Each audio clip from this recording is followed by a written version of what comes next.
ககாஷியோட அப்பா சாக்கமு ஹாட்டாக்கே அவர் எல்லாருமே white FAANG of லீஃப்னு சொல்லுவாங்க. அவரோட காலத்துல லெஜெண்டரி சாலுங்களால கூட அவரை தோக்கடிக்க முடியல. லீஃபோட ஒயிட் ஃபேங்கா? இவரை பத்தி நான் கூட கேள்விப்பட்டிருக்கேன் சென்ஸ். நம்ம வில்லேஜ் காப்பாத்துறதுக்கு உயிரை விட்ட ஹீரோ தான்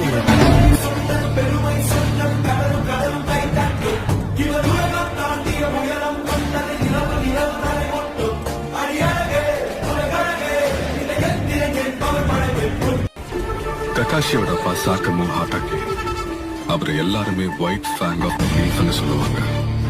அவரோட காலத்துல லெஜெண்டரி சாலுங்களால கூட அவரை தோக்கடிக்க முடியல. லீஃபோட ஒயிட் ஃபேங்கா? இவரை பத்தி நான் கூட கேள்விப்பட்டிருக்கேன் சென்ஸ். நம்ம வில்லேஜ் காப்பாத்துறதுக்கு உயிரை விட்ட ஹீரோ தான்